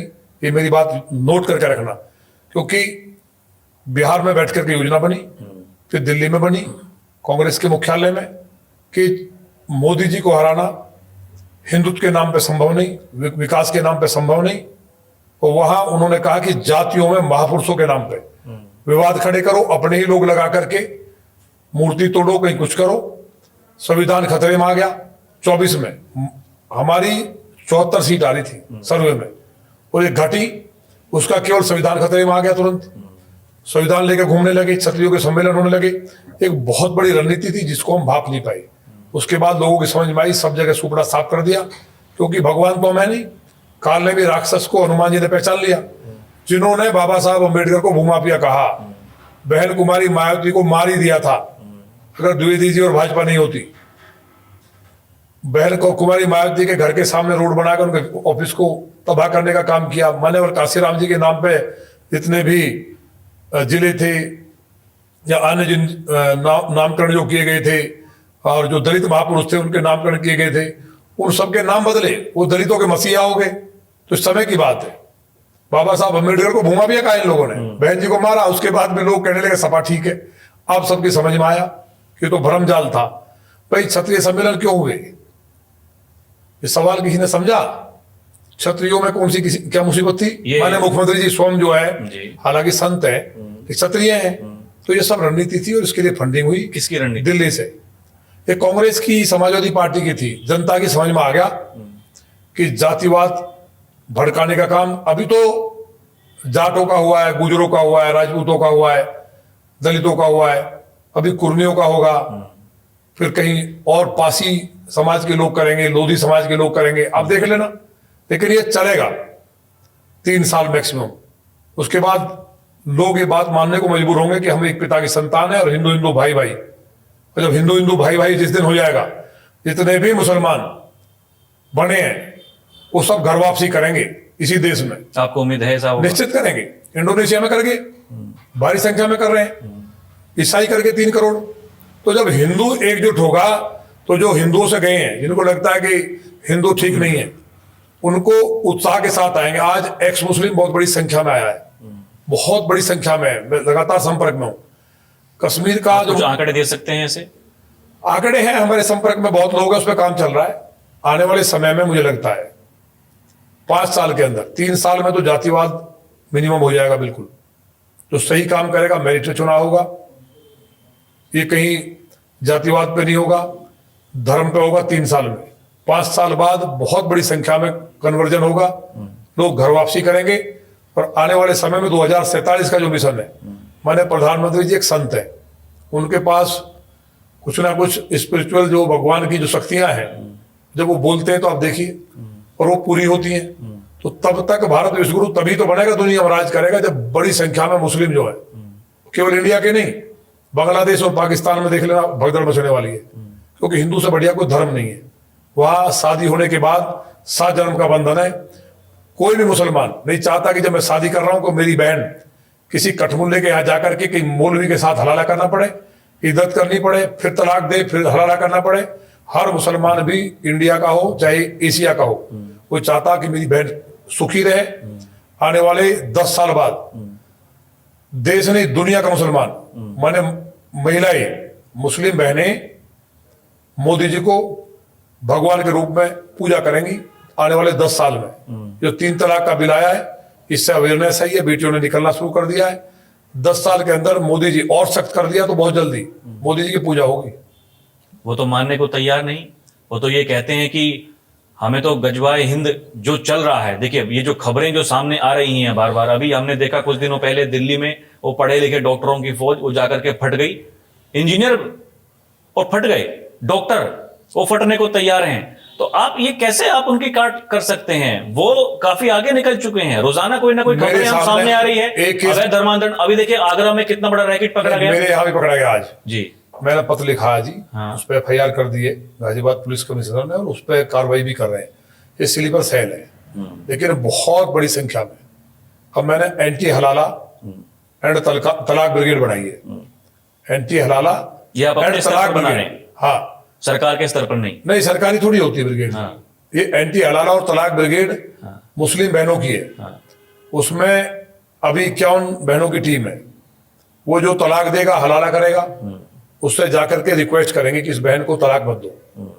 वो नहीं मानेगा, हमें मालूम है, वो बदतमीजी भी करेगा, तो बहनें बुरके में हॉकी लेके जाएंगी, बुरके के अंदर हॉकी ले जाकर के उसका स्वागत करेंगी, उसको जीवन भर के लिए दोनों टांग तोड़ करके चारपाई में बैठाने का काम करेंगे। ये कानून को हाथ में लेने वाली बात नहीं, कानून थोड़ी है, वो तो अपनी रक्षा कर रही है बेचारी, उनका अधिकार नहीं है, कानून में ही तो कहा है भाई कानून में ही तो है, कल को जब इसके लिए 3 तलाक का कानून ही तो है, नहीं मान रहे तो क्या करें? विधायक जी, कल को जब इसके लिए प्रशासन आपको रोकेगा तो फिर तो आप फिर उनसे भिड़ जाएंगे। नहीं, प्रशासन नहीं रोकेगा नहीं रोकेगा ना, वो बहुत प्यार से समझाएंगी, हाँ। फिर वो अच्छे से ऑपरेशन करेंगे। अभी एक कांड हो चुका है पसवंडा में, उसका रुझान आ गया है।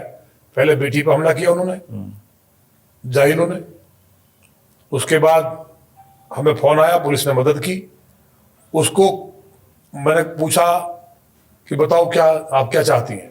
बोली मैं चाहती हूँ कि मैं अपने पति को डंडों से मारूं, जितना मुझे सताया इसने। तो उसको बढ़िया से पिटाई की। बोली देखिए, आज मैं सब ज्यादा खुश हूं विधायक जी। और नहीं, वो घुटनों के बल आ गया, अब उसके साथ रह रहा है। तो अगर हम मुस्लिम बहनों को जो जिंदगी नरक बना दी, इनके मुल्ले जो मौलवी है, कठमुले हैं, धर्म के नाम पे मोहम्मद साहब की बात को मानते नहीं, मोहम्मद साहब का उदाहरण दे दे के और जो अत्याचार कर रहे हैं, अनाचार कर रहे हैं, बलात्कार कर रहे हैं, उनको ठीक करने का काम कोई तो करेगा। तो बहनें ही कर रही है मुस्लिम ही, हम नहीं कर रहे। हमारा सुझाव था जब मेरे पास आई तो एग्री होगी, तो पहला रुझान आ गया है। धीरे धीरे मुस्लिम बहनें खड़ी होंगी, जो अच्छे मुस्लिम भाई हैं, जो अपनी बहनों को चाहते तलाक ना हो, मेरी बहन का उनका पति सम्मान करे, वो मेरे साथ खड़े होंगे, भाजपा से जुड़ेंगे। और भाजपा जो जिस तरह से हमारे यहाँ कानून है संविधान के तहत, वही काम करेंगे। हमारे यहाँ जो एक शादी का नियम है, मुसलमानों में क्यों होगा 3-4 शादी का? वो भी तो उसके लिए सरकार में है, आप कहिए ना जाकर के, आप प्रधानमंत्री सरकार तो कर तो दिया, गृह मंत्री जी से कहिए, यूसीसी लेकर के प्रधानमंत्री क्यों जी नहीं ने किया आते तो हैं? है, यूसीसी क्यों नहीं लेकर के आ आते रहा हैं? है, वो भी आ जाएगा। इतनी बड़ी बीमारी थी कांग्रेस ने जो दी इस देश में, हाँ। इस देश को तबाह किया। धीरे धीरे सारी चीज हो रही है। राम मंदिर बन गया, धारा से 370 को कोई सोचता था क्या? और बंगाल में भाजपा बन गई, कोई सोचता था क्या? तो ये सनातन की सदी है। बहुत जल्दी भारत विश्वगुरु होगा। और जो पंडित दीनदयाल उपाध्याय जी का सपना है, अंतिम व्यक्ति जो सबसे गरीब व्यक्ति है, वो भी अग्रिम पंक्ति में है। अब बताइए, बर्तन साफ करने वाली एक हमारी बहन को अभी टिकट दिया जो विधायक होगी, तो ये बीजेपी तो कर सकती है। किसी ने सोचा था एक आदिवासी बहन को राष्ट्रपति बना दिया सीधा? ये कोई कर सकता था? या तो ऊपर से चला आ रहा था कि नेहरू जी और उनका खानदान, अखिलेश जी के परिवार में देख लीजिए, और जो क्षेत्रीय पार्टी है उनको देख लीजिए। आपकी बात बिल्कुल ठीक है, जो बीजेपी कर सकती है आपके अनुसार वो कोई और नहीं कर सकता, करता भी नहीं है। नहीं। लेकिन फिर घूम फिर कर वही सवाल उठता है कि जब खुद की ही पार्टी के विधायक, खुद की ही पार्टी के नेता वो काम करने लगे जो विरोधियों को करना चाहिए, सवाल तब उठता है। देखिए, छवि तब कमजोर होती है, चाहे सरकार की हो चाहे पार्टी की हो। क्या आपको लगता है कि ऐसा भविष्य में होना चाहिए? देखिए, ये उससे क्या होगा, जो 2024 के लोकसभा चुनाव में हमने देखा, जिस तरीके से वो चुनाव के परिणाम आए, उत्तर प्रदेश में नुकसान ना होता, मैं फिर उसी बात को कह रहा हूं, महाराष्ट्र में नुकसान ना होता, तो बीजेपी की जो चाहत थी वो पूरी हो गई होती। 400 सीटें ना मिलती, कम से कम एनडीए गठबंधन 350 तक तो पहुंच ही जाता। और उसका कारण हमने बता दिया आपको। जी, उसका कारण वो योजना थी जो जातिवाद को और जिस तरह से पूरी स्कीम थी उसको कहीं ना कहीं समझने में दिक्कत रही। वो बाद में पता चला। हाँ। जो फंडिंग हुई प्रधानमंत्री जी को हराने के लिए, वो बाद में चीजें सामने आई। हाँ। तो उनका कद और व्यक्तित्व इतना बड़ा था, गांव में पैसे बटे, घर घर खरीदने की कोशिश हुई। तो ऐसे मैंने राजनाथ जी को हराने के लिए पूरी ताकत लगी, बड़े नेताओं को हराना, और ये जो जातिवाद का संविधान का कालने में राक्षस सामने आया, उसको पहचानने में देरी हुई, जिसके कारण हुआ। अब देश की जनता जान चुकी है, कोई आडंबर भी करेगा तो माने मोदी जी के नाम पे, भाजपा के नाम पे कोई सुनेगा नहीं। तो इसलिए जो पार्टी के नेता हैं उनकी भी मजबूरी थी, जो लोग कहीं ना कहीं विरोध कर रहे थे, उन अधिकारियों का विरोध करना जो सपा के एजेंट है। अगर विरोध नहीं करते तो उन विधानसभाओं में उनकी दुर्गति होती। हमें लोगों ने इसलिए चुना है किसी के साथ अन्याय ना हो, और अधिकारी सुने ना, उनके ऊपर के अधिकारी भी कहीं ना कहीं सुनने में दिक्कत करें। तो फिर नेता की ड्यूटी है कि वो अपनी राजनीति की परवाह किए बिना जनता के साथ खड़ा हो। वही बीजेपी ने किया। हमारे यहाँ लोकतंत्र है, इसलिए इतना चलता भी है। अब कोई ऐसी स्थिति नहीं है। माने मुख्यमंत्री जी और अधिकारी जो बेईमान थे उनको हटा के अलग कर दिया है। अब नियम से काम कर रहे हैं, कहीं कोई दिक्कत ही नहीं है। एक आखिरी प्रश्न मेरा ये पॉडकास्ट का, उसके बाद में छोटे छोटे 3-4 मैं प्रश्न आपसे करूंगा, वो आपको एक लाइन में उसका उत्तर देना पड़ेगा। लेकिन अभी जो हमने देखा, जो बंगाल में अजय पाल शर्मा आईपीएस अधिकारी गए, उन्होंने ऑब्जर्वर के रूप में वहां अच्छा काम किया। As a reporter, as a journalist, मैं इस बात को कहूंगा कि अधिकारी का जो काम होना चाहिए, अधिकारी अपना काम कर रहे हैं। हमने देखा संभल में जो सीओ थे अनुज चौधरी, जब संभल में दंगे हुए तो एक बड़ा तंत्र उनके खिलाफ खड़ा हो गया। और भी ऐसे कई अधिकारी हैं जो अच्छा काम करते हैं, भाई जो दंगों में जिन्होंने महत्वपूर्ण भूमिका निभाई दंगों को रोकने के लिए, ठीक वैसे ही अब बंगाल में अजय पाल शर्मा के खिलाफ पूरा ये इकोसिस्टम एक्टिव हो गया। ये लोकतंत्र में अधिकारियों को अगर काम नहीं करने देंगे तो कैसे काम चलेगा? तो काम ऐसे चलेगा जो ममता बनर्जी की दुर्गति हुई ऐसी होगी। जनता ने देख लिया उनके साथ जब वो वहां भिड़े उस माफिया से, तो एक मैसेज चला गया कि यहाँ माननीय गृह मंत्री अमित शाह जी बैठे हैं जी, उन्होंने बयान भी दे दिया कि उल्टा लटका देंगे। जनता को भरोसा हो गया, वो वोट डालने के लिए निकले। और जो टीएमसी के या जो कम्युनिस्ट गुंडे थे उनसे डरे नहीं, पोलिंग कर दिया। आज भी उन्होंने कोशिश की बदतमीजी करने की, कि इलाज ठीक हो गया, घर पे जाके आज आपको जानकारी आई होगी। तो अजय पाल शर्मा जी जैसे जो अधिकारी हैं उन्होंने लोगों के अंदर भरोसा लौटाया और लोकतंत्र को मजबूत किया। तो अब जो उनका विरोध कर रहे हैं उनकी जो दशा है वो ममता बनर्जी के रूप में सामने है। अनुज चौधरी जी उन्होंने बहुत शानदार काम किया, नहीं करते तो कितने लोग मारे जाते। तो जो अधिकारी अच्छा काम कर रहे हैं, स्ट्रांग है, उनकी तो हम तारीफ हमेशा करते हैं। ठीक ऐसे ही माघ मेले में वो अधिकारी जो रोक रहे थे कि वहां भगदड़ मच जाएगी, आप उधर से मत जाइए, क्योंकि अगर भगदड़ मची, ऐसा दोनों बात में अंतर है जी। महात्मा में और जिहादी में अंतर समझना चाहिए हमें। जो हिंसक भीड़ है जो लोगों को मार रहे हैं, महात्मा किसी को मारते नहीं है। दोनों की चीज का अंतर है। हाथ जोड़ करके प्रणाम करके महात्माओं के पैर छू के अपनी जान बचानी चाहिए, महात्माओं से नहीं भिड़ना चाहिए। बहुत बड़ा योगदान है इस देश में। आज अगर हिंदू बचा है, इतनी बर्बरता के बाद मुगल आया, अंग्रेज आया, शक आए, ये तमाम बवाल के बाद तो इन्हीं महात्माओं ने हिंदुओं को जिंदा रखा है। जी। इन्हीं मठों से, इन्हीं मंदिरों से सनातन की अलग जगी है, इसलिए उनका सम्मान हमें करना ही चाहिए।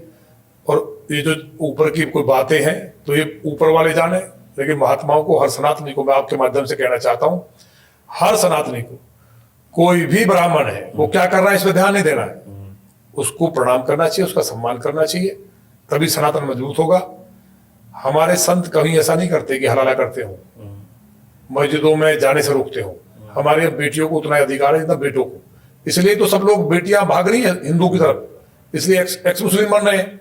ज्यादा अति करोगे, शुरू में अच्छी अच्छी बातें करोगे, बाद में आप वहां इतना बैन लगा दोगे कि महिला ये नहीं कर सकती, महिला तो खेती है, महिला के साथ कुछ भी करो, हमारे यहाँ देवी मानी जाती है। तो मुस्लिम महिलाएं पढ़ने लगी और वो पढ़ रही है तो आ रही है सनत की तरफ, और जो मुस्लिम नौजवान पढ़े लिखे हैं वो एक्स मुस्लिम बन रहे हैं। तो उसी के आधार पर मैं कह रहा हूँ कि जो सदी है ये हिंदुत्व की सदी है और पूरी दुनिया में भगवा लहराएगा। जिस तरह से अरब से लेकर के यूरोप कंट्री और पूरा एशिया भगवान श्री राम को मानता था, महादेव के मंदिर पूरी दुनिया में मिले हैं, बराक ओबामा हनुमान जी की मूर्ति रख के घूमते हैं।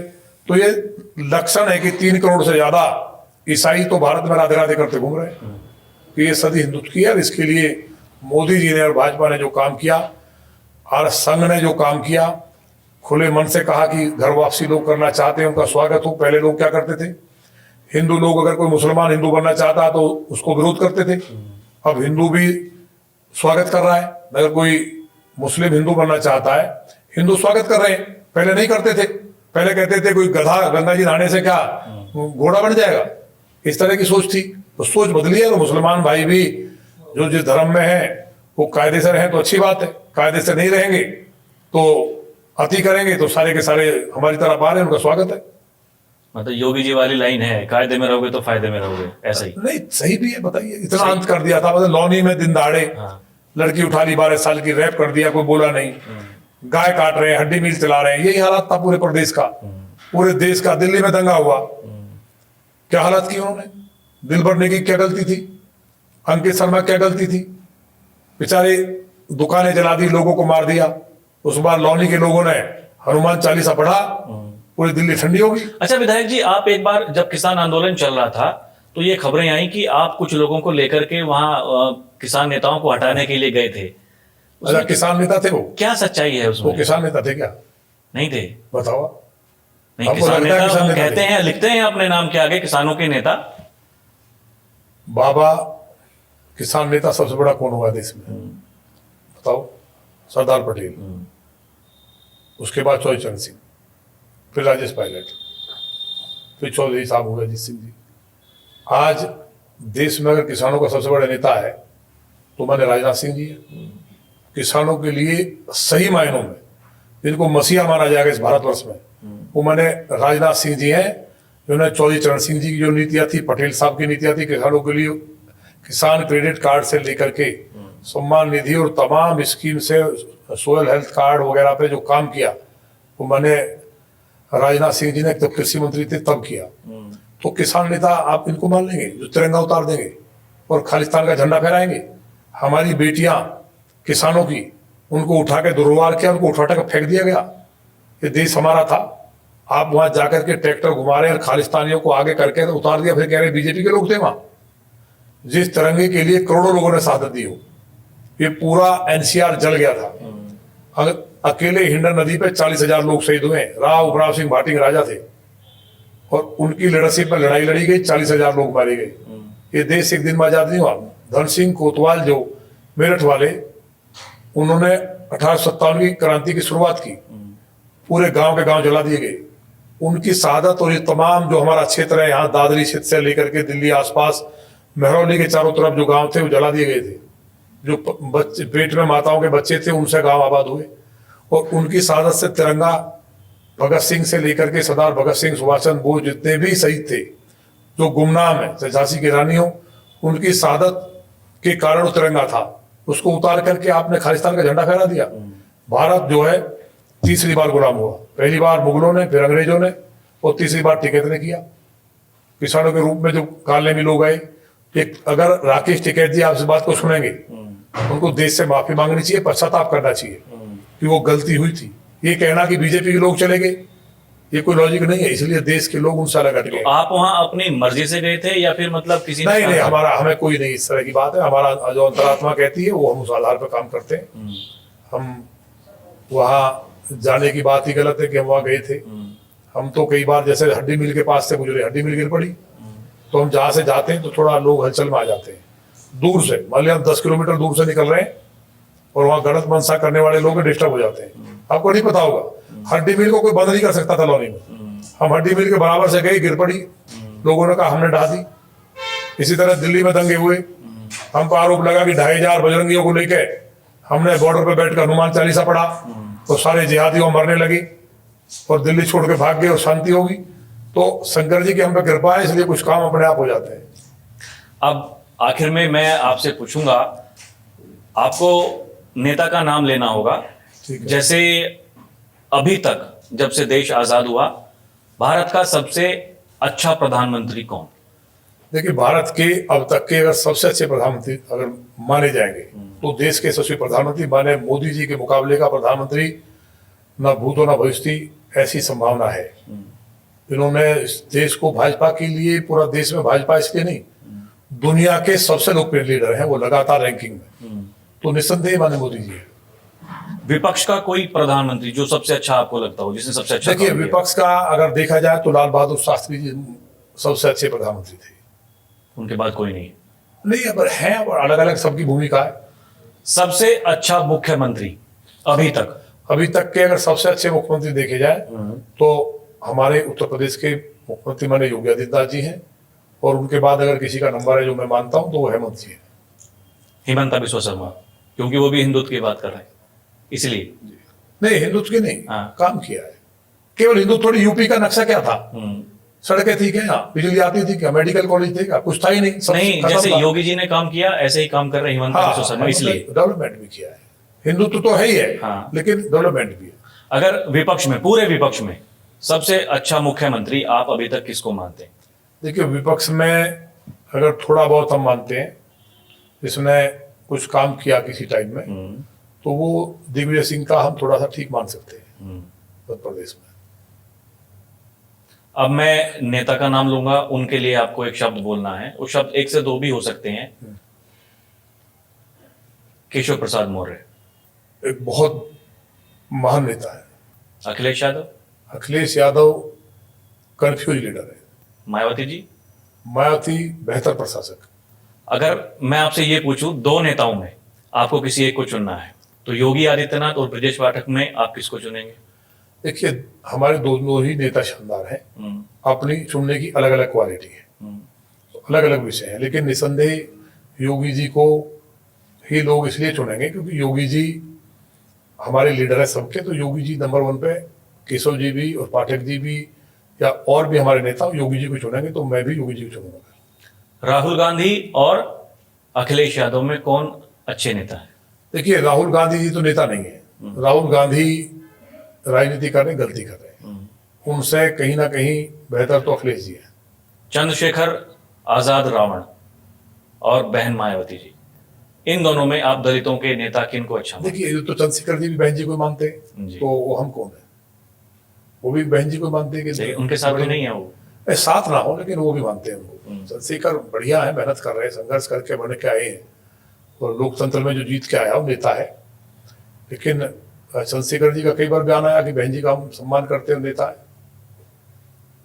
रक्षा मंत्री राजनाथ सिंह, देश के गृह मंत्री अमित शाह, दोनों में से कौन अच्छा नेता? देखिए, दोनों ही, एक शंकर जी हैं और एक महेश है, वो ब्रह्मा जी हैं।